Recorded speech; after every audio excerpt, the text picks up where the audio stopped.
Hello, John Najarian here. If you want to trade like a rebel, if you want to party like a rebel, well, you got to come to Rebelcon 2022. It's going to be in Dallas, Texas, at the fabulous Four Seasons Resort. We start the 21st of September, go until September 24th. It will be more fun and more live trading than we've ever done before. That's why it's called Rebelcon 2022.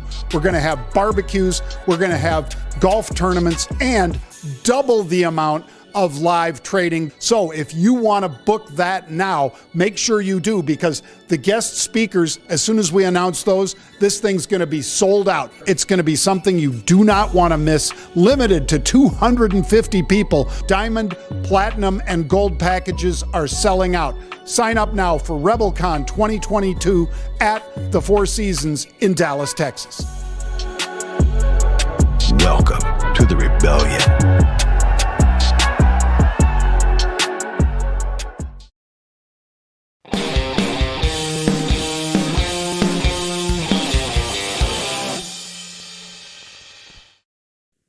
Good morning. I'm Pete Najarian. This is the take on this Thursday morning. Yeah, shortened week and all, but I'll tell you what, the volatility, the movement that we're getting just continues to be just extraordinary. Yesterday, we were looking like we were having a pretty decent day. We were up triple digits. Things were looking all right, and then we just started to cascade down to the downside. We dropped about 400 points from the highs of the day in the Dow to actually finish down about 175, 176 points yesterday. NASDAQ, almost the exact same path. It was moving to the upside, pretty strong to the upside, lost about 140 points off of those highest levels and finished down nearly 100 points, about 86 points yesterday. Gives you a little bit of an idea of, well, we continue to be in this same kind of market, both from the downside moving up and the upside moving down. And it just seems to be a day in and day out sort of a thing. What surprises me most right now is where the volatility index actually is. Now, let's remember, it's about movement, and it's not necessarily about closings and openings and all the rest of it, but movement. We are getting movement. So to see the volatility index, the VIX itself, trading close to 25, a little bit surprising. 25 to 27.5 yesterday, finished a lot closer towards 25. I look over at the volumes, about 37 million contracts trading yesterday. That's about 5 million short of average for year to date. So not a great start for June, but we'll see. It's very early, obviously, day 2 of June so far. Look over at the volatility index of the NASDAQ, too, still holding well over 30. It's right around 3250. The 10-year, then still steady, but sitting right around that 292, 293 in that sort of range. But one area where we did see a little bit of a pullback yesterday, although the sector itself traded pretty well, was in the price of crude. Crude got all the way up towards 118. Sort of slipped back down towards 114. Matter of fact, energy was the only green sector yesterday. Well, with that being said, it was not only green, it was ripping to the upside nearly 2%, a little less. But it was Chevron, it was Exxon, it was Conoco, it was BP.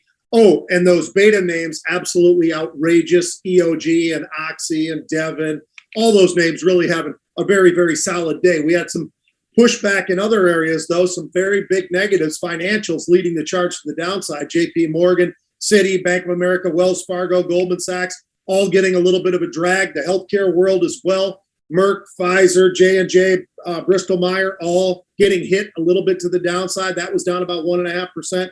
And then consumer discretion, also not nearly as bad, but consumer discretion. Some of those names, Tesla and Netflix, little bits of moves here and there. One where we looked and we did see some positive moves. Salesforce, talk about those earnings yesterday. That stock was moving to the upside in the pre, held on pretty decent. They crushed those earnings, finished in positive territory on a negative tape. Then we had some of those beta names, as I mentioned, in the energy space, but the Baker Hughes, Hess, Conoco, Phillips 66, those names all really being very, very positive throughout the session. Datadog, Okta, Amazon all had pretty decent days, but there was definitely some negatives out there. Mosaic, you look at the airlines like Delta and American, they were getting pulled to the downside. A name like Intuitive Surgical, very cool name. I used to be into that all the time, in and out. Felt like that was a very good barometer for the economy a lot of the times, because if people were willing to spend in that area, I've kind of gotten away from that a little bit, but that was getting pulled down along with Lucid, along with PayPal, along with Starbucks, along with Walmart, along with Triple M. That gives you an idea.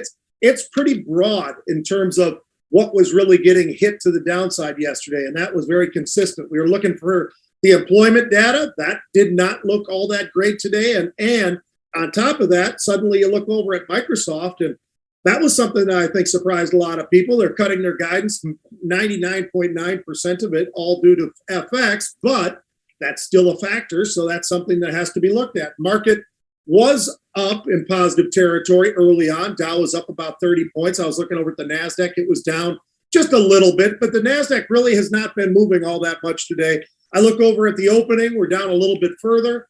We are a little bit further by about the first half hour. And then as we get into this in the take, first hour of trade, we're down almost 300 points on the Dow. Anywhere between, it was bouncing back and forth, down 250, down 300. So there you go. Plus, we were also looking at the NASDAQ that was continuing to kind of hold in there, just sitting there somewhere, call it plus or minus about 25. Now, there were points where it's been much more negative, but it bounced right back. So we'll see how that all plays out today.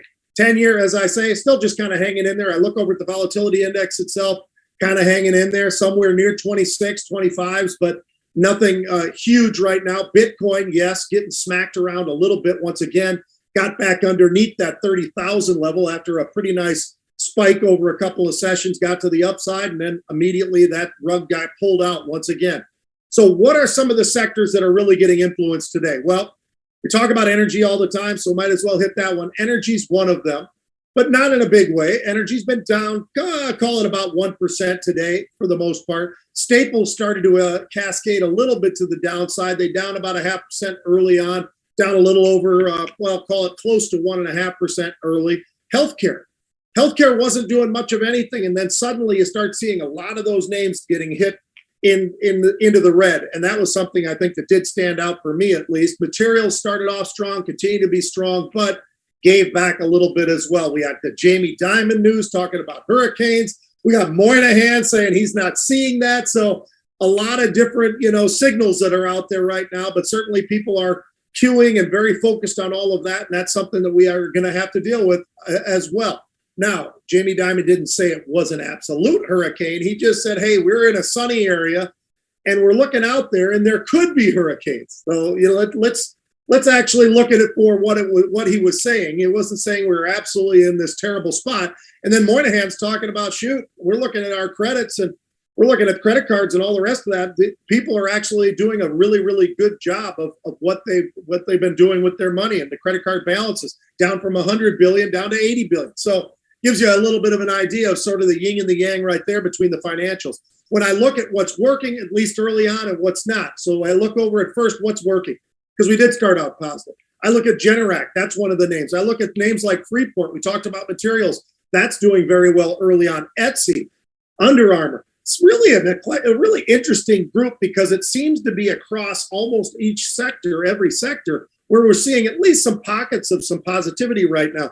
Okta, I look at Match, I look at CrowdStrike, I also look at NVIDIA having a pretty good day, Visa having a decent day, Nike having a pretty good day.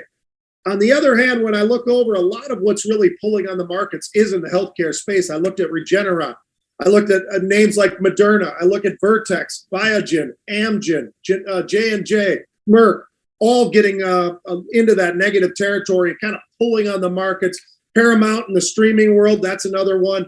I think you also have to look at HPE as well, where they missed on the top and the bottom. That was getting banged around a little bit as well today. Got two unusuals, and I will see you at halftime today with the gang. I think Scott is back in the seat. Might have got back in there yesterday. I apologize, but he wasn't on there. I think Melissa was on earlier in the week. But anyway, be sitting there with those guys, looking forward to that as well. So, number one, I got Nikola. Now, Nikola has hit consistently for a while now. Stock trading a little bit over 650, call it 660.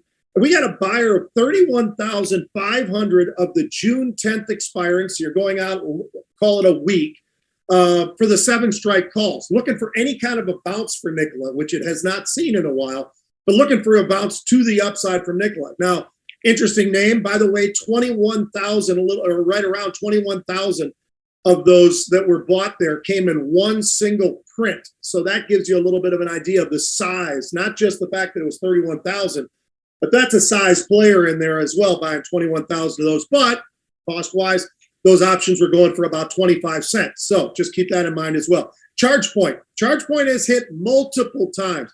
Size trades in there. They had been right, pulled back a little bit. Can they be right again? We'll see. Stock trading about 1260. Got a buyer of 20,000 of the June 10th again, going out 1 week. The 13 strike calls. Stock trading 1260. These are the 13s. Stock doesn't have to make a whole lot of a move. Just has to start to make a move to the upside and let those options run. But it's got to happen in the next week or so. 37 cents up to about 48 cents for those options. So a lot going on, an early wild ride already in the market. We'll be ready for it at halftime. Look forward to seeing you then. Until then, get educated, understand what's going on in the financial world, but the derivatives world specifically. You can do that almost anywhere. Market Rebellion is another one of these great places for education, but get educated in the derivatives world.